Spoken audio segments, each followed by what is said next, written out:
En esta oportunidad vamos a conversar con nuestro psicólogo Carlos Pérez, que como siempre también nos tiene un interesante invitado. ¿Cómo le va? Muy buenos días. Buenos días, Guido. Aquí estamos. ¿Qué tal estás? ¿Todo bien por aquí como día lunes? Como día lunes. Sí, okay. Partiendo ahí. Con fuerza. Con fuerza, como siempre. Ok, perfecto, bien. Eso. Aquí estamos como día lunes, tal cual como tú dices, para seguir profundizando en estas temáticas que nos han ido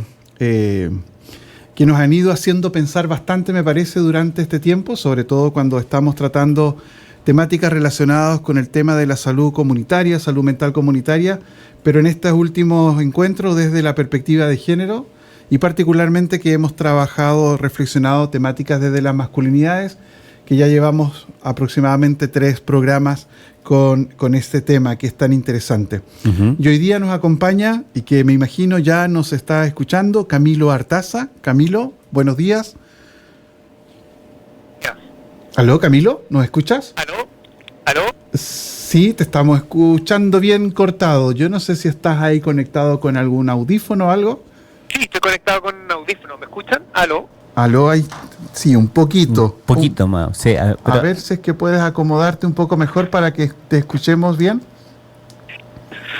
No sé. No, ¿aló? Ahí sí. ¿Aló? Ahí sí. Perfecto. Ahí ya. sí, Camilo. Hola, estamos en este momento escuchándote bien. Buenos días, Camilo. ¿Cómo estás? Bien. Muchas gracias por la invitación. Sí, un gusto tenerte aquí desde, ¿cierto?, en Futalefú, a través de Futalefú Radio. Y muchas gracias por aceptar esta invitación de poder en este día compartir un tema tan interesante y tan importante en este tiempo, ¿verdad?, sobre el tema de masculinidades. Así que te agradecemos de antemano toda tu disponibilidad, Camilo. Excelente. Sí. Camilo, pero antes de comenzar en temática, me gustaría que pudieras presentarte para que las personas que nos están escuchando en esta mañana sepan quién es Camilo Artaza. Perfecto. Bueno, soy un hombre cisgénero que estudió psicología hace 20 años atrás, si no me equivoco, si no me fallan las matemáticas, y que llego a este campo, a este mundo de la masculinidad y la violencia de manera azarística. Ya que en el periodo que yo me formé, entro a la carrera en el año 98 y salgo en 2002, en mi formación, y de hecho en la formación de la psicología y en general de las ciencias sociales en Chile, no existía ninguna materia que hablase de la perspectiva de género, ni de el abordaje de estos temas que hoy en día son tan comunes. Uh-huh. Y llego a este tema a propósito de estar trabajando territorialmente en Santiago, en la comuna de Pedro Aguirre Cerda, con con jóvenes que ejercen violencia y que ejercen prácticas delictivas.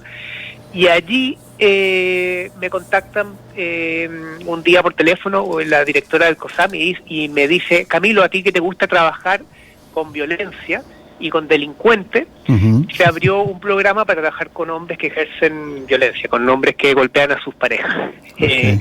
Y ahí empiezo a entrar en este mundo que para mí era completamente desconocido, que me cambia la vida también, uh-huh, porque de no ser así, lo más probable que en mi vida hubiera reproducido también prácticas, y de hecho estaba ya ejerciendo, uh-huh, prácticas de violencia con mi pareja en ese momento. Uh-huh, y empiezo a ver, a mirar y a entender un montón de cosas gracias a esa oportunidad que se me dio para trabajar en este campo.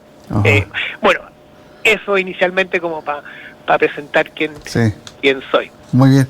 Gracias, Camilo, porque de aquello desde donde tú te estás presentando, ¿verdad?, creo que es importante que comencemos a reflexionar, porque tú hablas de que, bueno, por esta circunstancia en la cual tú te fuiste involucrando en temáticas de violencia, sobre todo del tema de género y de las masculinidades, tú acabas de presentarte y decir que tú te empezaste a dar cuenta que estabas reproduciendo prácticas de violencia.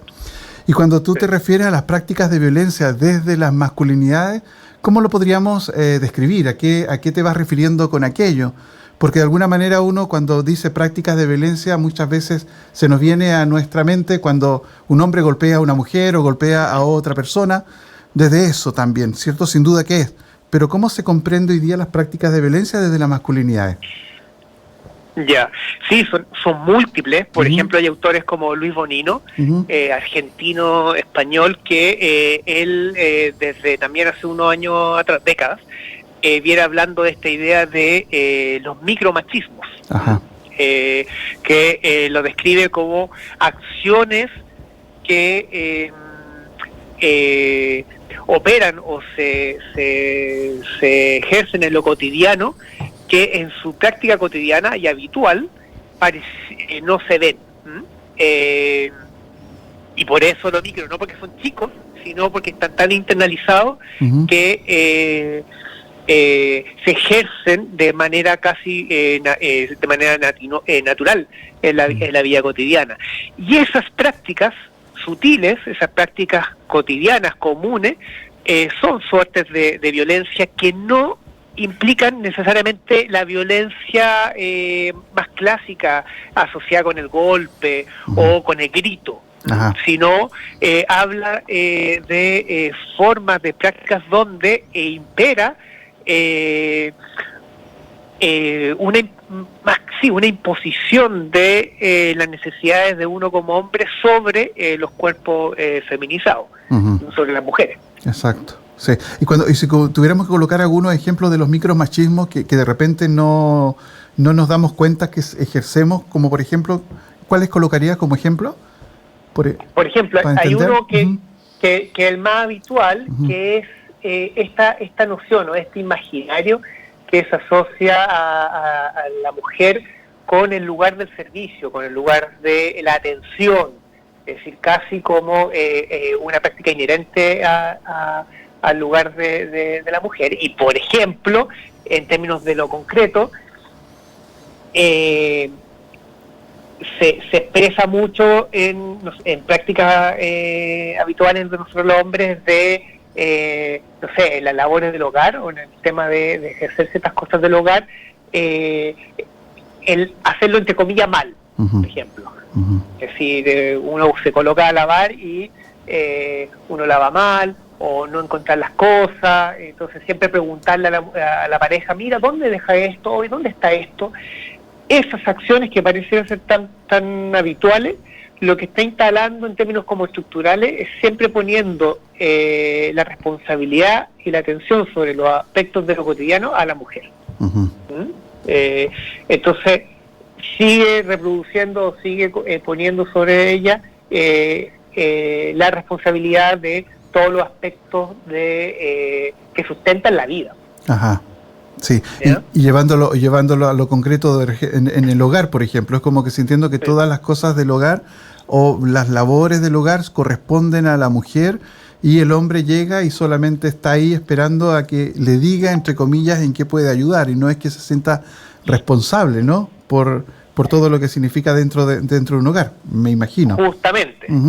Y en esto de empezar a ejercer alguna de esas acciones, es como si uno estuviera haciéndole un favor. Exacto. Entonces, eso, en términos simbólicos, va generando una relación desigualada. Te pongo otro ejemplo, lo vi hace poco en el metro, que es muy interesante, eso como algo que pareciera ser un detalle, pero súper significativo. Y una pareja con la hija, y el padre iba con la guagua, con la niña de haber sido unos 4 años, iba jugando, iba muy bien, y la mamá, o la pareja, no sé si era la mamá, pues yo creo que la mamá, iba revisando el celular, haciendo sus cosas. Entonces la primera imagen que a mí me viene es, ¡ay, qué lindo! Por fin hay un lugar en que el hombre está habitando distinto a lo clásico, a lo que se entiende como tradicional y hegemónico, de la masculinidad hegemónica, pero esta secuencia tiene más elementos. Entonces este padre está jugando, está ahí interactuando con su hija o con la niña, Y sucede que la niña empieza en esa interacción empieza como a empezar como una con maña, empieza como a quejarse, a una pataleta. Ajá. Y lo que hace el hombre es llega y se la pasa a la mamá. Okay. La mamá contiene, la calma y se la pasa al padre. De nuevo. Entonces, ahí hay un aspecto súper relevante que vuelve a situar o reproduce una lógica donde los hombres estamos para el momento del disfrute, el juego, la entretención, un poco en esta relación con el hijo. Lo pongo como un ejemplo. Sí. Un ejemplo. Y ahí también hay un micromachismo. Exacto. Entonces, de alguna manera creo que es importante ir mirando que son funcionamientos que muchas veces desde las masculinidades tenemos, que son de manera inconsciente, ¿verdad? Y que significa ir como teniendo una mirada más crítica sobre cómo nosotros nos vamos relacionando con los demás también.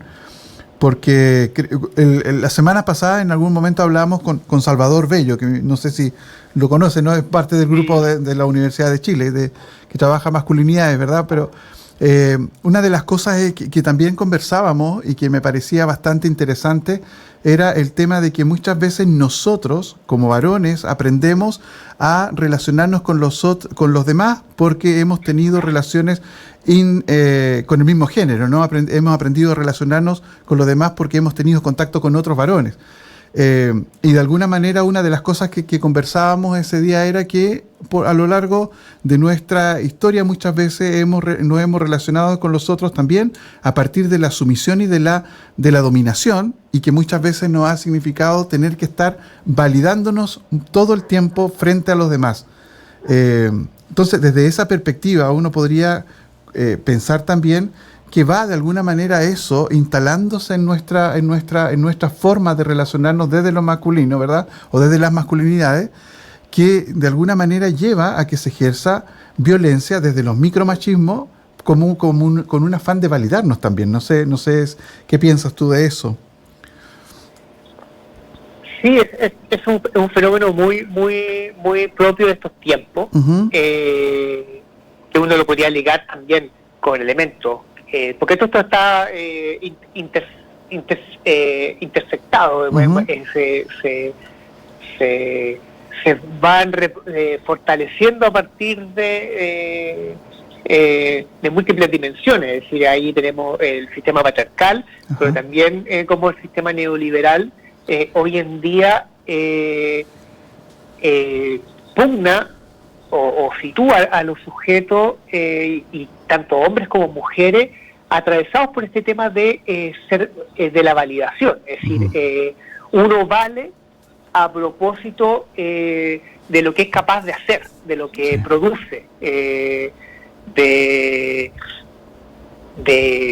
ser alguien. Es decir, hoy en día lamentablemente está eso muy asentado en términos de la validación, y atraviesa los cuerpos femenino y masculino, pero en la construcción subjetiva del mundo masculino, acá está muy presente este tema de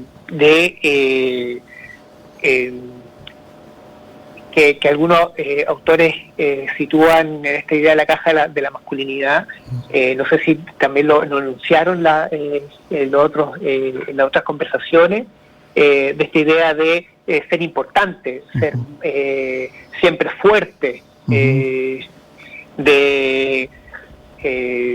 no mostrar debilidad por lo mismo, sobre la idea también esta noción de la autosuficiencia, muy ligado justamente en esta idea de la autonomía y la autosuficiencia, es que vivir una vida aparentando este lugar de ser siempre competente. Y por lo tanto eso está muy cercano en la idea de la potencia, es decir, esta relación con ser siempre potente, que al fin de cuentas eso es lo que entraña una relación muy impotente con la vida. Sí.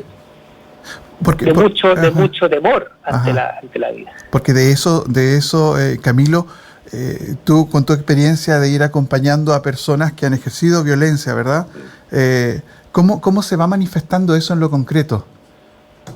En las personas, ¿no? El tratar de validarse constantemente, el tratar de ser competente. ¿Cómo lo has ido descubriendo en tu práctica profesional con personas que han ejercido violencia? Por ejemplo, así te lo coloco en una como secuencia que es súper común, por ejemplo, en el trabajo con hombres. Que hoy en día se ha ido como difuminando un poco, pero igual tiene alta presencia, es decir, porque lo masculino está asociado con este lugar, con habitar el espacio de lo público, y por lo tanto el espacio de lo productivo, el espacio del hacer, de la acción. Entonces, donde por ejemplo, esto lo trabajaba en un grupo, hace unos años, en un grupo de hombres, donde parte de lo que traían es que muchos con pareja, otros con familia, donde para ellos lo más importante era la construcción de una familia. Es decir, y hacer todo lo posible para que a la familia no le falte nada. Y para eso, que a la familia no le falte nada, la manera de accionar era con sobreexplotación, con hora extra, y lo que trabajamos en esos casos, yo les pedía que anotaran con esa premisa: lo más importante es mi familia, lo más importante es que a ellos no les falte nada. ¿Cuánto es el tiempo que dedicaban y estaban presentes para compartir con la familia, que en esta premisa es lo más importante? Esto no se pone en cuestión, es decir, para ellos y para nosotros como hombres, sí, lo más importante en este caso es la familia. Pero cuando se aterrizaba, yo lo escribíamos en una pizarra: cuánto tiempo es el que dedicaban a la familia y cuánto es el tiempo que dedicaban al trabajo. Podían ver ahí en términos materiales, objetivos, como de lunes a sábado estaban hasta las 6, 7, 8 de la tarde, 7 en el trabajo, llegaban a la casa muy cansados, sin ganas, sin energía, entonces llegaban molestos, no querían que le interrumpieran su espacio de descanso, y constatar esa realidad era verlo ahí explícito, los conducía a una sensación de malestar inmenso. Por ejemplo, se expresa en ese tipo de experiencia. O la otra, en una investigación que hicimos sobre el tema de la presencia del hombre en la lactancia materna, cómo era vivido por ellos como un momento muy muy desagradable, muy incómodo, de mucho malestar, porque veían sufrir a su pareja, veían incómoda, la veían pasando penuria, y como no tenían una solución, terminaban... ¿Aló? ¿Aló? Sí, estamos escuchando, sí. Como no sentían o no podían tener una solución ante esa experiencia, terminaban frustrados y terminaban atrapados en la impotencia. Y desde la frustración y la impotencia, lo que hacían era actuar molesto y con distancia y con rechazo a la pareja, y terminaban aislándose, generando así un circuito vicioso. Por ejemplo, otra experiencia que también está enmarcada en esta idea muy fuerte ligada al tema de la masculinidad, centrado en la idea de la potencia, es que el hombre siempre tiene que tener las soluciones, y si no tiene la solución, siente que no estamos cumpliendo con el rol. Exacto, sí, sí. Y qué importante los ejemplos que tú vas poniendo, ¿verdad? Porque de alguna manera uno va comprendiendo de que desde los masculinos, desde las masculinidades, de repente, en todas estas situaciones de vida cotidiana, muchas veces a lo mejor, por toda esta construcción social que vamos teniendo de lo masculino, muchas veces eso va impidiendo que seamos un poco más libres en manifestar y en compartir la experiencia con los demás. En este caso, como colocas tú el ejemplo de la crianza de los hijos, ¿verdad?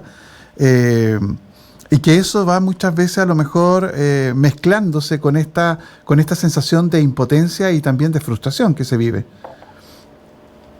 Exactamente. Sí, sí. Y Camilo, si nos comenzamos a centrar en el tema de la violencia, hoy día una de las preguntas que no lo dijimos al inicio, ¿no? que nos tiene como de fondo y que ahora es el momento como para ponerla de fondo, es tener en estas reflexiones tener la pregunta de cómo los hombres pueden o podemos prescindir de la violencia para relacionarnos y de qué manera podemos tramitar nuestros malestares. Esa es la pregunta como de fondo que hoy día queremos compartir y tener, ¿no es cierto? Entonces, de alguna manera, en esta primera parte, ¿no? ¿Cómo los hombres podemos prescindir de la violencia para relacionarnos? ¿Qué puedes decir respecto a eso? Y después, obviamente, el tema de cómo tramitamos nuestros malestares. Exactamente. ¿Aló? Sí. Ahí sí. Te habías Ahí perdido. está, Sí, se fue un poquito la señal. exacto. Es decir, bueno, prescindir de la violencia Ajá. implica justamente empezar a accionar desde otras lógicas. Uh-huh. Es decir, pues, y prescindir de la violencia nos debe situar también en empezar a transitar otras formas de sentir, pensar y actuar como hombre, uh-huh. desde otros lugares, y eso requiere fundamentalmente empezar a transitar otros ritmos de vida, otra concepción sobre nuestra manera en que hemos ejercido nuestra masculinidad. Implica también poner en tensión el tema de los privilegios. Uh-huh. Es un acto de desertar de ciertos privilegios. También tiene que ver fundamentalmente con este lugar que los feminismos lo han dejado muy claro en términos de que cómo el sistema patriarcal se sostiene sobre el androcentrismo. Es decir, y el androcentrismo está asentado en esta idea de cómo nosotros los hombres vivimos o nos ubicamos en el centro, es decir, todo opera desde nuestros privilegios o nuestras necesidades. Eso es importante como asentarlo, porque esta masculinidad es como en singular. Uh-huh. Opera como un dispositivo de poder. Exacto. Y este como dispositivo de masculinidad podríamos pensarlo como un conjunto de discursos y prácticas, ¿ya? Que nos socializan y nos educan y que nos educan y que también nos crían fundamentalmente a los que nos asignan como varones al nacer. Uh-huh. En la idea, en las creencias y en la expectativa de que las mujeres y sus feminidades, sus cuerpos, las energías, uh-huh. están a nuestra disposición. Uh-huh. Entonces, esto implica el desandar esa socialización, implica empezar a tener una mirada y una forma de concebir a los femeninos desde otro lugar, es decir, no un lugar donde están para justamente responder a nuestras necesidades, que eso nos cuesta mucho a los hombres, uh-huh. Porque eso bueno, nos da muchas ventajas respecto a las relaciones de pareja, a las relaciones cotidianas. Puede ser hasta cómodo también, ¿verdad? Es que permite obviamente un lugar de comodidad. Uh-huh. Entonces, Y en esto también es un ejercicio de que va es contrario a de despotenciación. Ujú. Que eso es complejo plantearlo, porque aquí en esta lógica también neoliberal Ajá. el discurso que impera es la potencia, el siempre estar, sobre todo el tema de la potencia, del poder, Ajá. de que hay que estar siempre activo, el ser protagonista de tu propia historia, y más bien acá lo que necesitamos es despotenciarnos un poco, el no tener miedo a no ser el centro de atención. No es casualidad y yo creo que es relevante poder traerlo aquí a colación, esto que está pasando en España, es decir, con la selección de mujeres de la selección española. Es ahí se muestra en todo su esplendor la violencia simbólica y estructural que sigue imperando. Si alguien tenía una duda, que revise lo que ocurrió con la selección española ganadora del Mundial, y que eso ha quedado obturado por el protagonismo de este sujeto, ya no guardo el nombre, no quiero ni nombrarlo para no seguir dándole protagonismo. Pero lo seguido de ese tema es increíble. Sí. Exacto. Porque de ahí porque bueno, ahí está el punto de lo que tú decías, ¿verdad? El tener que transitar en el sentir, el pensar y en el actuar de otra manera. Y claro, cuando de repente en la sociedad, en el mundo, en la cultura donde estamos, en nuestra familia y en los lugares más concretos donde nosotros habitamos, ¿verdad? Si yo tengo la idea de que estoy en el centro, de que todo lo del ser hombre está en el centro y todo lo demás está puesto a disposición claro que de alguna manera va a costar hacer un cambio. Porque significa estar en un constante mirarse y constantemente hacer crítica respecto a cómo funcionamos. Entonces creo que puede ser un camino que no sé cómo lo ves, no sé si es fácil, difícil o cómo hacer ese camino para entrar a sentir, pensar y actuar y transitar con este otro ritmo de vida que es distinto, despotenciándonos, como dices tú. ¿Cómo se va haciendo ese camino entonces? Porque de alguna manera uno puede pensar, está tan enraizado en nosotros culturalmente que es como complejo hacerlo. No sé si me explico, Camilo. Sí, todo cambio social es muy complejo, porque en general se le sigue pidiendo a la víctima, al sujeto subalterno, que es el que tiene que cambiar las estructuras sociales. Y acá, más bien,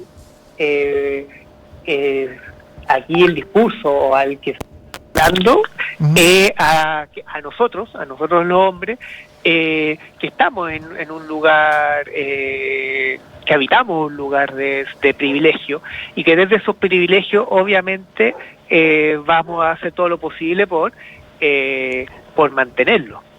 Entonces acá más bien es poder hacer este ejercicio de decir, sí, esos privilegios que son a costa de otras y de otros,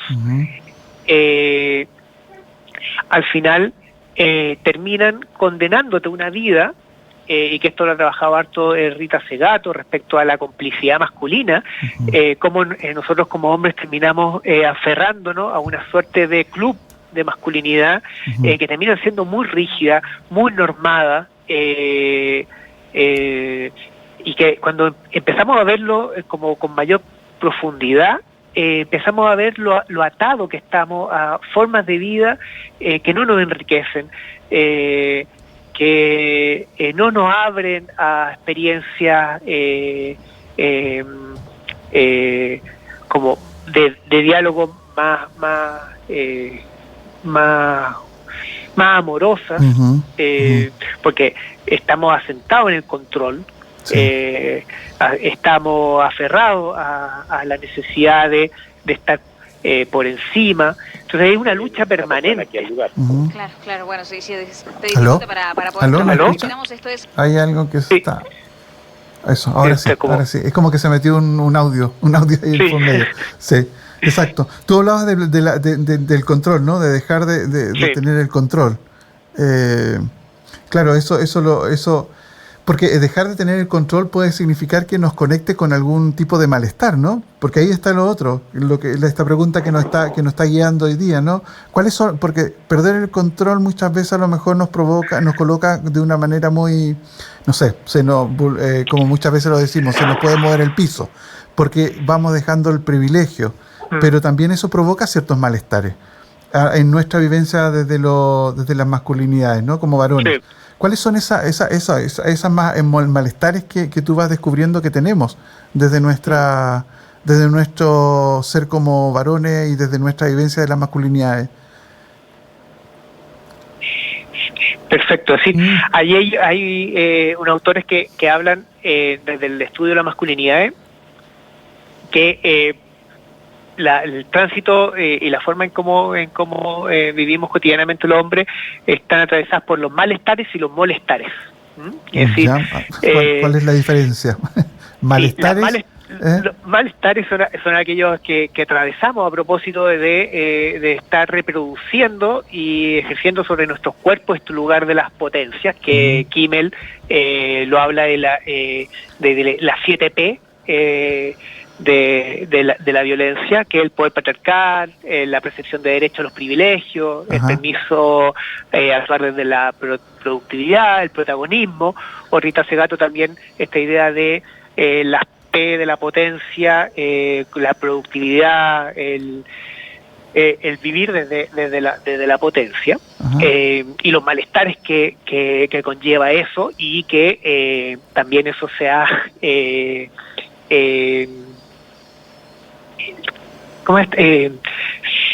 se ha identificado en datos crudos, rudos y no crudos, respecto a las formas de vida del hombre. Si los hombres morimos 6 años antes que las mujeres, ¿cuál es el nombre que tiene eso?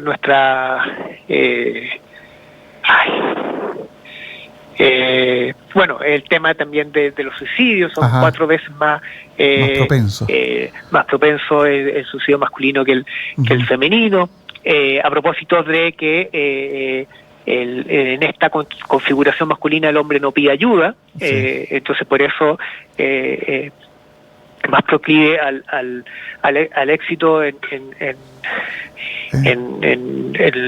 la autolesión y la probable muerte, la vida desde el riesgo. Entonces todos esos son malestares presentes en la forma de hacer masculino, y los molestares tienen que ver con esta forma que esas prácticas se ejerce sobre el entorno, sobre el entorno, sobre las mujeres, sobre también lo masculino que no le responde al canon heterosexual, entonces las prácticas de homofóbicas, etcétera. Sí. ¿Y cómo podemos tramitar esos malestares y molestares? Cuando decimos tramitar, ¿a qué nos referimos y cómo lo podemos hacer? Según tu mirada, tu experiencia y todo lo que vas haciendo con hombres que han ejercido violencia. Efectivamente, hace unos 15, ahora se ha ido como modificando un poco, pero hace 15 años atrás, 10 años atrás, no menos, era muy común que en general los hombres llegaban a procesos de atención, es decir, como momentos para trabajar psicoterapéuticamente sus temáticas o sus temas, enviados por la justicia, obligados, o vas o te vas. Es decir, la pareja, la persona con la que convivía en ese momento, o vas a un proceso o te vas de la casa. O porque algún familiar o algún cercano era muy común, o todavía sigue, una hija o un hijo, le señalaban que ya no lo soportaban. Ujú. Hay un elemento externo que le dice, ya no, tu forma de ser no lo soportamos más. Y un porcentaje muy ínfimo llegaba porque reconocía y miraba que algo de lo que estaba haciendo no estaba ayudándole para vivir bien. Sí. Es decir, ahora yo he podido ver y he podido identificar que se ha ampliado un poco ese margen. Es decir, hay algo que está ocurriendo que hace que más hombres hoy en día estén diciendo y estén pensándose, es decir, diciendo, mira, hay algo en mi forma de ser, y eso es un elemento muy importante que tiene que ver con empezar a mirarse, es decir, desde el lugar de qué estoy haciendo, cómo me estoy comportando y cómo mis prácticas están dañando, están siendo descuidadas, están descuidando el vínculo.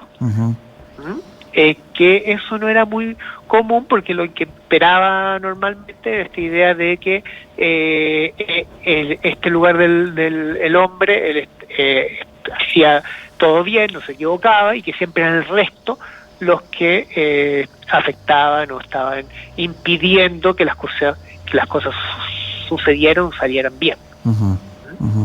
Sí. Un primer elemento, a propósito de cómo tramitar este malestar, es hacer este ejercicio de reflexión interna. Es decir, algo tengo que cambiar y empezar a mirarse, por ejemplo, desde cómo estoy descuidando y qué no estoy haciendo, qué no estoy atendiendo del vínculo, por ejemplo. Sí. Hay otro aspecto, por ejemplo, que es importante también hacer distinción en torno a este tema de la noción de los malestares, y que en esto me gustaría hacer como un cuestionamiento a esta noción o ideas que aparece comúnmente, yo lo he escuchado bastante, de que, no sé si qué opinas tú, de que los hombres no nos conectamos con las emociones, ¿ya? Y con la experiencia de las emociones. Y no sé si tú has escuchado eso, ¿no? Es que el problema de los hombres... Y allí, a mí lo que me ocurre es que hay una sentencia, una premisa que no es muy correcta, porque es imposible no vivir desde el emocional. La vida es un constante emocional. Es imposible no vivirla. Para eso tendríamos que ser máquinas. Y justamente...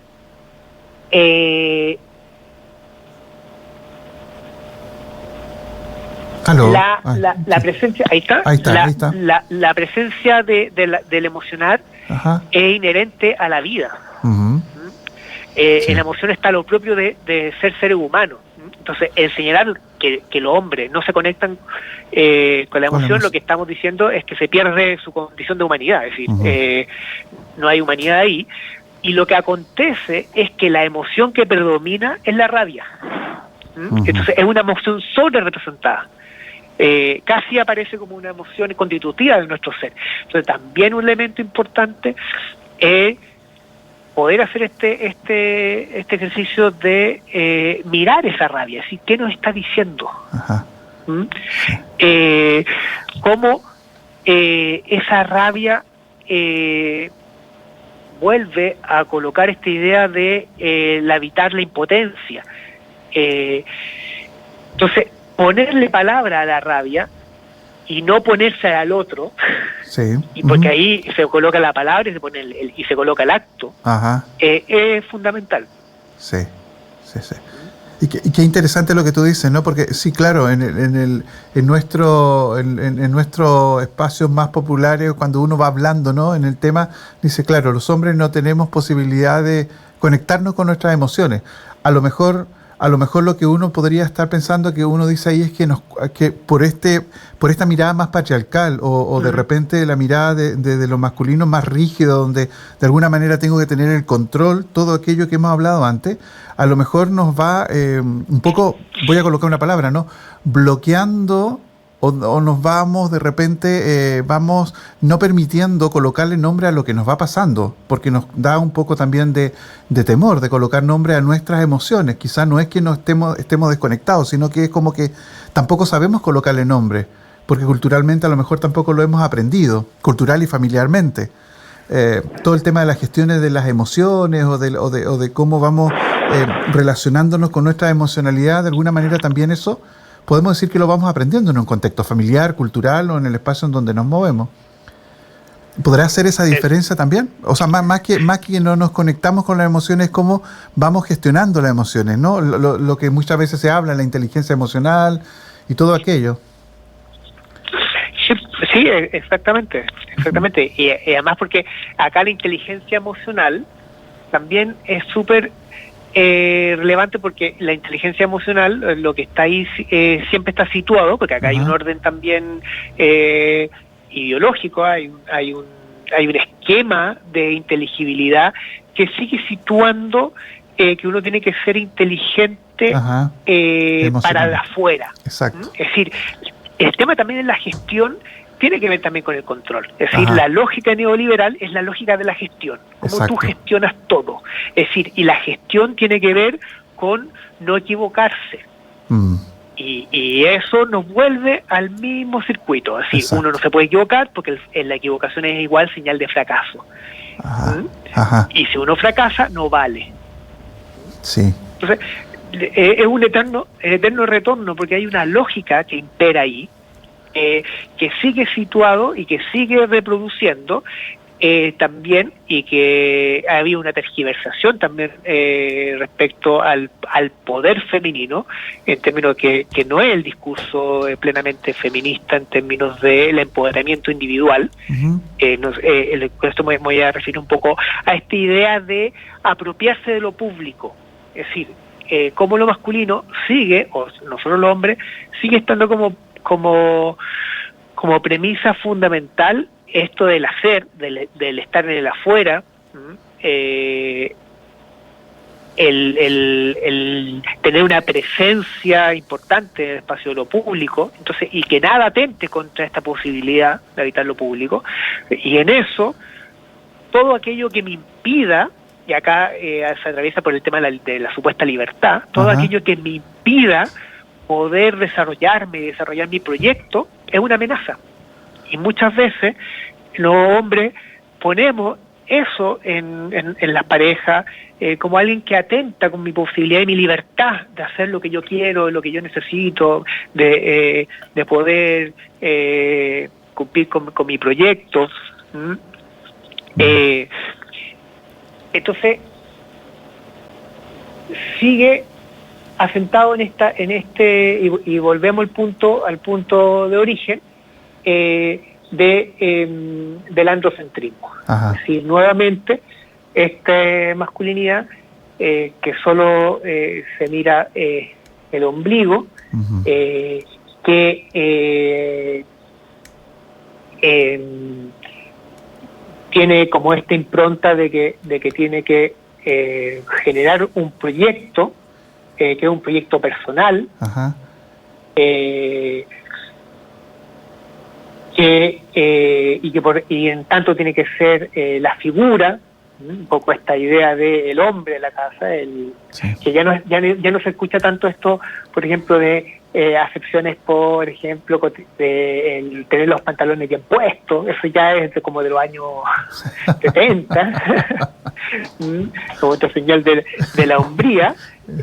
Aquí, por ejemplo, ya no está atravesado ese relato de la hombría, del tema del honor, sino más bien está más atravesado o más presente esta idea de la eficiencia, de la gestión, de que hay que ser siempre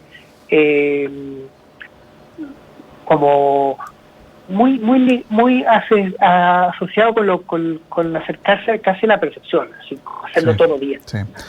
Como decías tú, ser eficiente, nunca equivocarse, estar siempre ahí como teniendo el control en todos los ámbitos, no solamente en el trabajo, sino en el ámbito más cercano, relacional con los demás.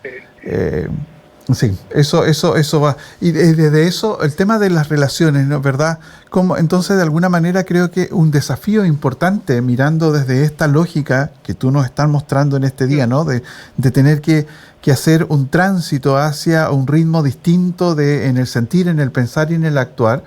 Eso, de alguna manera, sin duda nosotros creemos que eso se puede hacer. Por algo estamos hablando de esto, ¿no? Por algo estamos hablando de este tema, y porque cada vez que vamos haciendo conciencia de esto, vamos de alguna manera teniendo mayores posibilidades de ir relacionándonos desde esta misma lógica. Ahora, dentro de eso, en el ideal y en el futuro, ¿cómo ves que tendríamos que ser en las relaciones con otras personas? ¿Cómo tendría que ser en nuestro deseo profundo de cambiar la forma de relacionarnos desde las masculinidades? ¿Cómo soñamos al final desde esta perspectiva nuestra sociedad, la forma en que nos relacionamos en nuestras comunidades, territorios, en la familia? ¿Cómo nos tendríamos que estar soñando para ir haciendo ese cambio también, Camilo? No sé si es una pregunta muy abierta, pero ¿cómo nos soñamos entonces con esto? Sí, es una pregunta abierta y muy compleja, pero necesaria, porque desde la posibilidad de soñar es que está un campo proclive para pensar otros mundos posibles, otras formas alternativas de interacción y de construcción de vínculos, y por lo mismo tiene que ser necesaria. Es decir, uno, evitar esta idea de lo nuevo como solo lo bueno, es decir, y lo nuevo como algo que sigue estando como asociado a este tema como de lo evolutivo, es decir, me refiero un poco a esta idea de lo nuevo y lo bueno como algo mejor. Es decir, como siempre, como volver una y otra vez a esta idea de lo mejor como lo perfecto. Exacto. Cuando también parte importante que tenemos que conectar o empezar a relacionarnos es nuestro ser imperfecto. Es decir, reconocer que somos sujetos de carencia, que somos sujetos vulnerables. Es decir, también ahí hay un ejercicio importante, porque es una propuesta o una posibilidad de poder transitar por reconocernos como sujetos defectuosos también. Esta estética que predomina hoy en día, del que es muy ligada a la blanquitud, que también se atraviesa por este tema de la juventud eterna, de que no envejecemos, de que no cambia, de que no envejecemos, de que no vamos cambiando en el cuerpo, ¿verdad? Eso, de que no hay deterioro. De que no hay deterioro. Sigue reproduciendo esto. Entonces, parte de habitar esta imperfección, esto propio del humano, y luego pensar a obrar desde... hay una autora que me encanta, que es Gilligan, que ella fue discípula de un psicólogo que es muy importante dentro de la formación de nuestra carrera, que es Kohlberg, que él habla del desarrollo moral, y que ella le generó ruido su propuesta teórica, porque Kohlberg, en este tema del desarrollo moral, ponía lo femenino como, igual que en la infancia, como poblaciones que tienen menos desarrollo moral. Y Gilligan rápidamente hizo como eso, ¿sí? ¿Cuál es desde qué lectura lo está haciendo? Y ella propone justamente la idea de la ética del cuidado, ¿ya? Exacto. Y que desde ahí lo que propone la autora separándose de la idea del desarrollo moral de Kohlberg, que está muy asociado a lo racional, esta idea de la ética de la justicia ligada a la acción racional, que propicia esta idea de la libertad, que mi libertad termina donde empieza la tuya. Uh-huh. En cambio, la ética del cuidado pasa, y lo que te constituye como sujeto pasa por el que el otro esté bien. Uh-huh.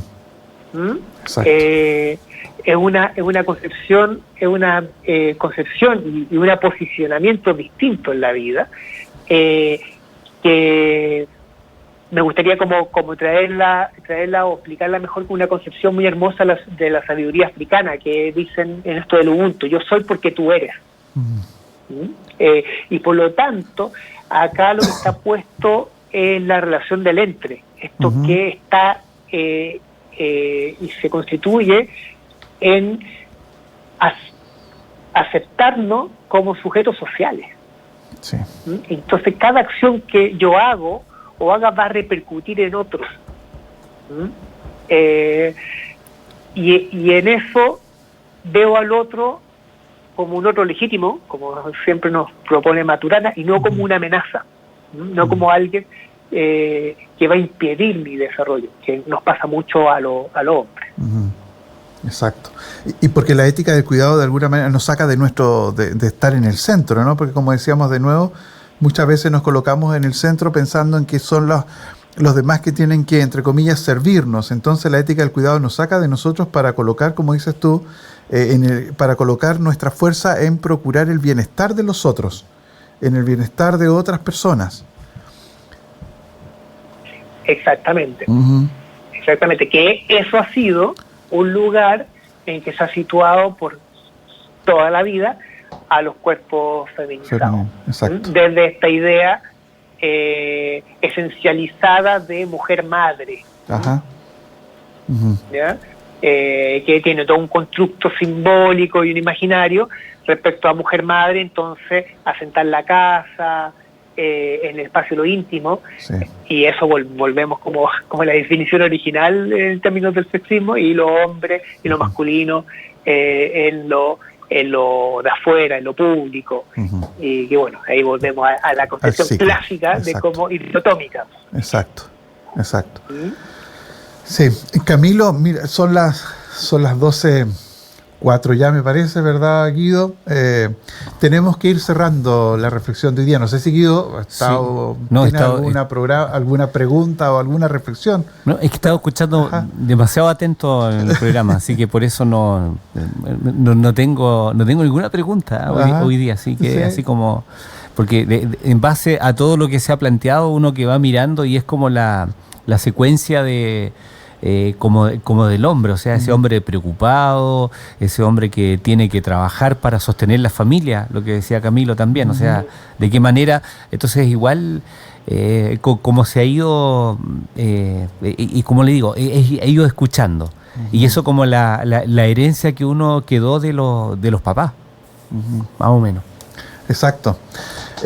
Camilo, ¿algún mensaje, alguna reflexión final como para ir cerrando este día de reflexión en torno a este tema que nos ha presentado hoy día y que ha sido bastante interesante para seguir profundizando? Más que una reflexión, es como agradecer esta instancia, es decir, estos espacios son los que hay que seguir propiciando, es decir, lo que no ha propuesto los feminismos, porque es importante hacer la distinción que la idea de el feminismo como un pensamiento unívoco no existe, más bien lo que reivindica y lo que se reivindica es que son múltiples miradas y perspectivas, y por lo tanto los feminismos son diferentes propuestas para comprender esta realidad o nuestra forma de estar. Esta invitación a que justamente parte los hombres y generemos instancias para mirar y y pensar en búsqueda de alternativas, formas otras posibles para estar en la vida y para estar con otros y otras. Entonces, agradecer esta instancia es muy necesaria, que hay que seguir replicándola, y desde ahí hacernos más preguntas, interrogarnos más, que es fundamental, en vez de defendernos más. Sí. Porque suele suceder justamente una actitud como impera o aflora rápidamente actitudes defensivas. Muy común escuchar esta idea de que el feminismo quiere destruir a los hombres. Y es lo más equivocado que existe. De hecho, desde el feminismo radical hay autores que han planteado la necesidad justamente de destruir al hombre, pero no en sentido figurado, no al hombre en sí, sino es una destrucción de la estructura, de la forma en que se construye esa masculinidad. Exacto. Es una destrucción del sistema y una forma en que terminamos programándonos los hombres que hacen daño a otros y a otras y a uno mismo. Exacto. Y que entender eso, y entender que esta propuesta que nos abre el feminismo de hace muchos años, efectivamente también es una apuesta por nuestra propia liberación. Sí. Y por vivir nuestra vida con mayor plenitud y libertad como seres humanos. Exactamente. Sí. Exacto. Sí.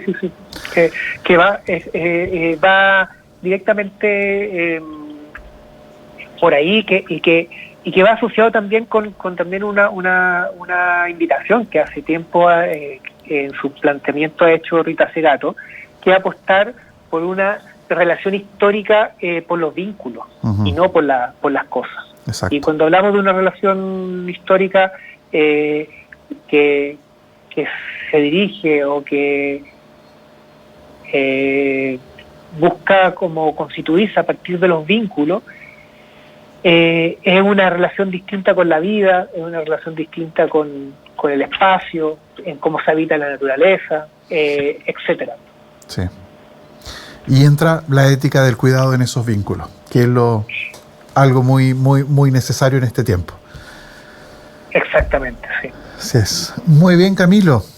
Camilo, te agradecemos este tiempo que tú nos has dedicado generosamente para compartir con nosotros tus reflexiones y también de reflexiones que no surgen solamente por lo teórico que se puede estudiar de este tema, sino desde tu propia experiencia, ¿no? Personal, y también experiencia de trabajo con personas, con hombres, ¿verdad?, que viven sus masculinidades de una manera tal que quieren de alguna manera también confiando, ¿verdad?, en que quieren transformarse.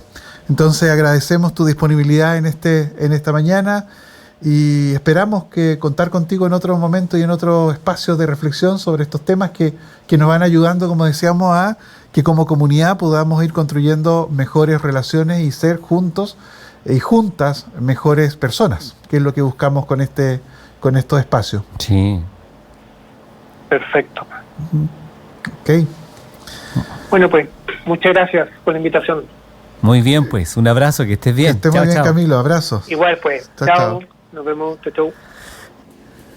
Bueno, un buen tema el del día de hoy, igual que todos los lunes. Exacto, y que seguimos profundizando en esta manera de nuevo, creo que nos va quedando muy claro el desafío que tenemos en este tiempo, que vivimos en nuestras comunidades, en nuestra historia, ¿verdad?, de cómo podemos ir creando relaciones que sean más de cuidado, de cuidado y de respeto de los unos por los otros. Creo que ese es como un desafío importante con lo cual nos vamos quedando mirando las temáticas que miremos, siempre llegamos a lo mismo, ¿no? La necesidad hoy día de cambiar la manera en que tenemos de relacionarnos.